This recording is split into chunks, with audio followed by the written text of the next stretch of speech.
It's been a week since I moved my orchids out, a little bit over a week and a half, and it's Memorial Day, and I'm going to do an update on how my orchids are doing outside and how I have organized everything for this summer.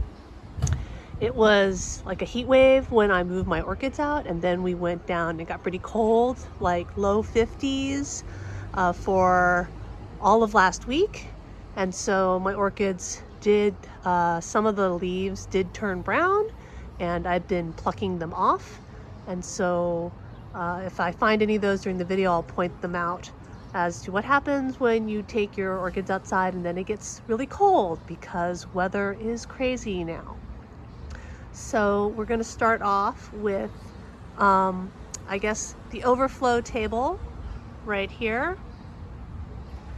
So on the overflow table is everything that there is no room on my racks for them this summer so far. I'm working on trying to get everything on the overflow table into the racks, but this is basically what didn't make it. Now this is my Cuthbertsonia hybrid rack. It's only out here temporarily. I brought it out when it was cold, but now it's hot again, so it's going to go inside because it's too warm here in the summer for them, and then they die.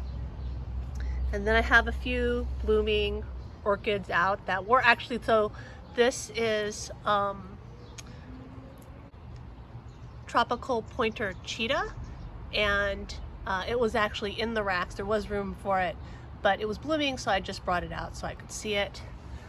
This right here is Paphiopedilum philippinense, and I got this one for free from George Vega last year, and it looks like it is the levigatum variety.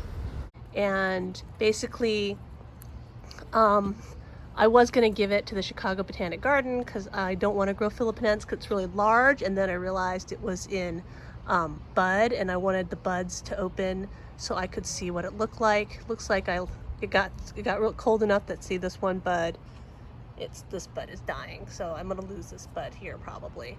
But looks like two of them will open, so that's what happened to that one. It got too cold.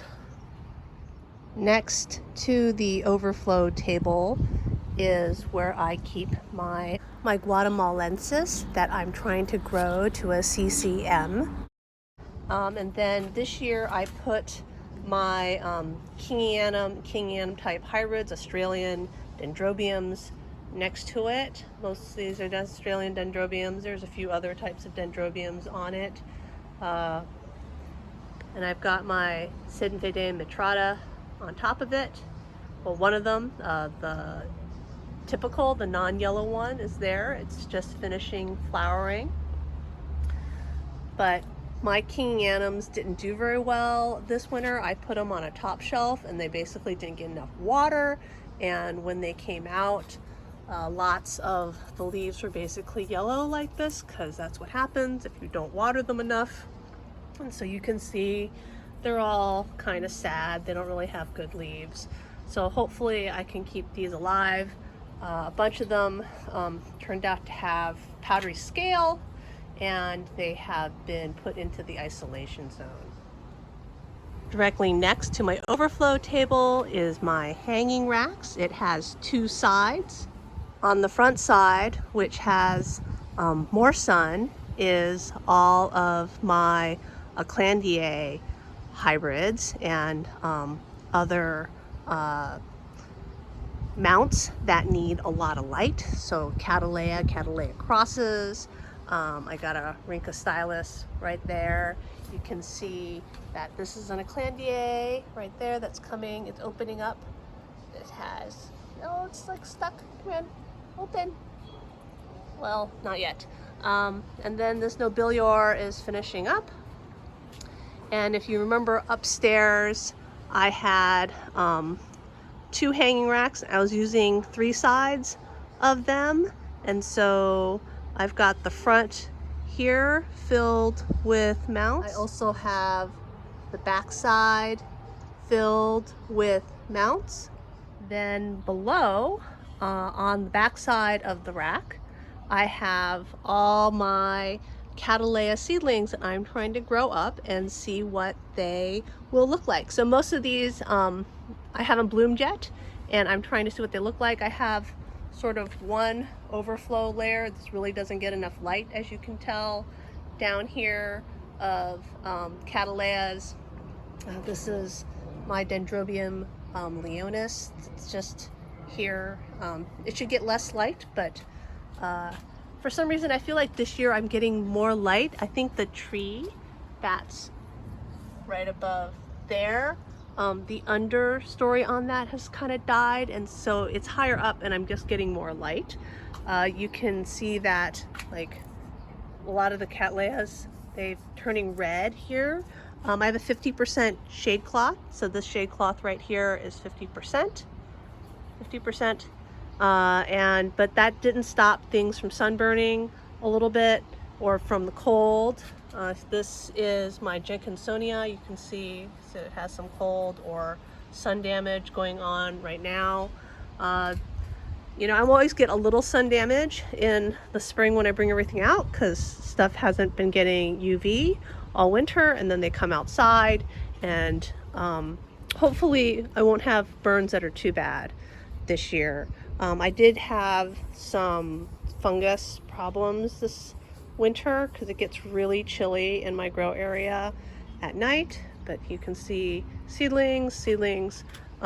These are all trays. These are 1 and 2 trays of Sunset Valley orchid crosses that I'm hoping to grow up, and I'm hoping there'll be something award quality in there. I don't know, my experiment. Those guys are all still in bark, and then on this side I have stuff that I have in semi-hydro. I have the remains of my Tokyo Life right here. So this is a community pot that I took out of that I got from H&R Nurseries about 10 years ago now, and I finally bloomed 2 this winter, but a lot of them still have not bloomed yet. And so these I'm going to start getting rid of soon as they bloom, and if they all look the same. But it was an experiment to see if I could find different patterns in this. And so, oh, you can see right here, I believe this is a Tokyo Life right here. And so another bud. Exciting, very, very exciting. And I have some that have tipped over a little bit. Let me pull them up right so they don't fall and spill their leca everywhere. All right, so these are my semi-hydros. Everything here is in bark, and these are sitting below my mounts. All my hanging baskets are on the next rack right next to it, or not all of them, but most of them. So packed in pretty tight right here.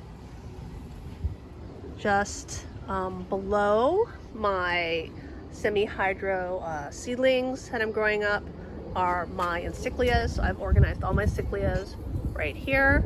And then right in front of it is maxillaria. So this is, I guess, Encyclia green hornet right here. And then the maxillarias are all here. You can see this is my yellow tenuifolia that's in bloom. And here's another Encyclia.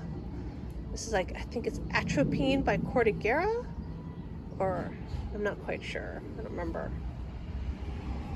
It's a cross. Blooms very nicely for me every year. Then just below that, I have oncidiums. So they're all racked in. Oncidiums. I have a soaker hose here this year that I'm trying out to help with my watering.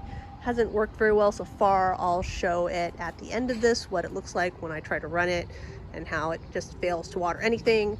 Then I have the nobly type Dendrobiums right here.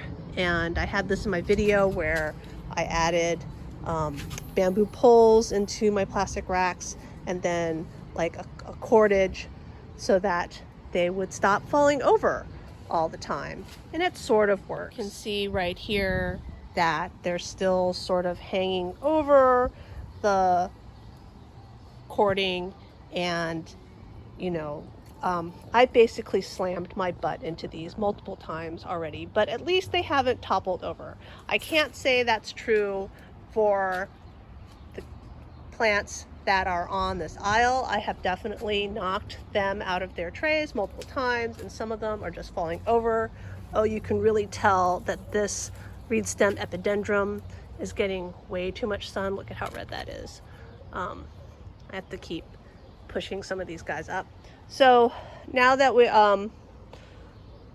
next to nobly Dendrobiums, I have more Oncidiums. So Oncidiums here, and then Oncidiums over there. And then, oh, we forgot this section right here. So I have a rack, like an almost full sun. In this full sun rack, I have more Oncidiums, basically really large Oncidiums that are in big pots, and brassias. Down here, I have one royal wings, which you can tell got too cold because it's like lost all its leaves.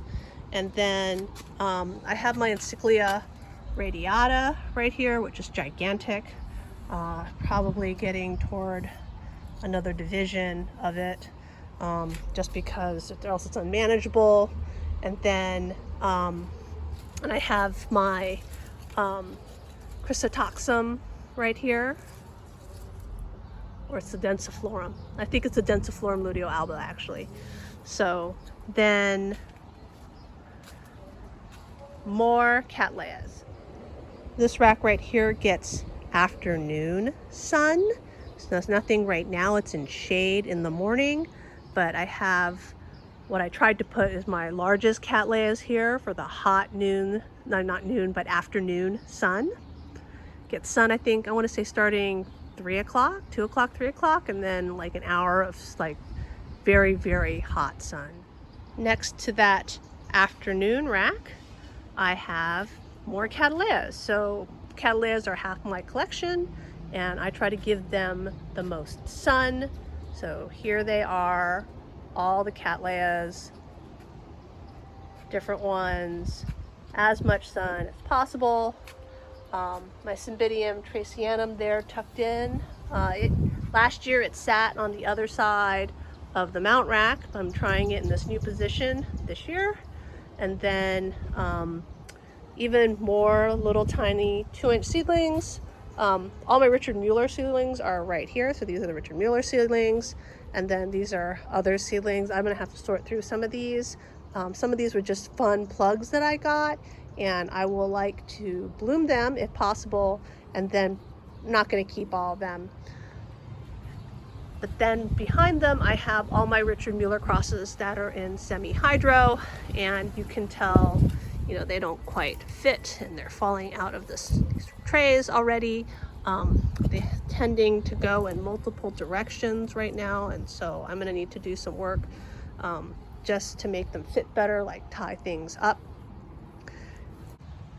I have some Blatia and catacetum overflow here right underneath my Richard Mueller seedlings, and there's some habenaria in there that's just starting to come up.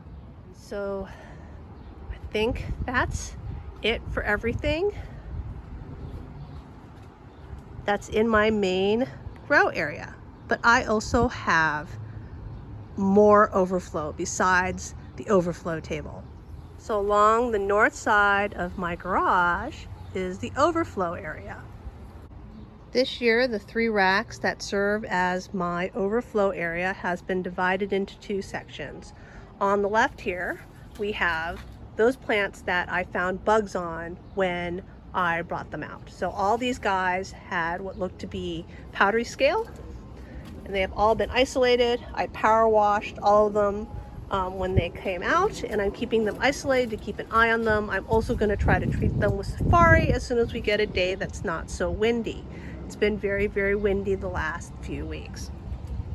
Then I had to leave space, and then I have overflow, which I will put some of the table stuff on, but I need to leave the room to, I mean, I don't know that this is enough room, but I'm trying to leave room for the bugs so they don't jump over. I have my Fukian tea here. I think it might be dead. It got really, really hot in my sunroom for like 2 weeks, and I was watering it, but it may have just overheated and boiled in the pot. Then these right here are orchids that I'm gonna get rid of. I'm gonna either sell at the fall show or I'll list them on my website. I don't know if I'm gonna list anything this summer, but I've started setting things aside for that. And then these right here are overflow orchids that didn't make it into the main area. And I have a lot of sort of, these are Latia right here. And then more Oncidiums. Oncidiums get so big. And then just, you know, a few cattleyas and such. But I'm gonna just try to sort things. And I still have orchids inside the house. My Asian Cymbidiums are still inside, as is this Brassia Giroidiana that I got from Equigenera, and this Oncidium Francine that I got from Mauna Kea Orchids in Hawaii. You know, it's always a bad scene when you just have trays sitting on chairs and no place to put them. Here's me trying to show a soaker hose and how well it doesn't work. Because basically it's a soaker hose, so I end up with water accumulating and basically dripping all over the concrete rather than here, which is where I want it.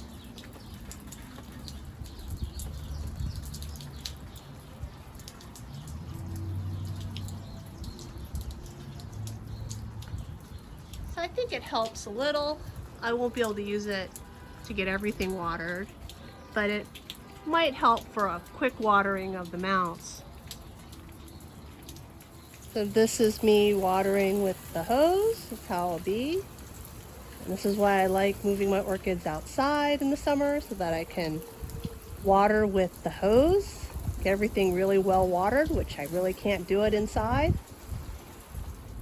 I'm gonna finish up with my catacetums, which are hanging from the PVC poles that are keeping up the shade cloth, and they're right next to my overflow table. I have a problem with my catacetums.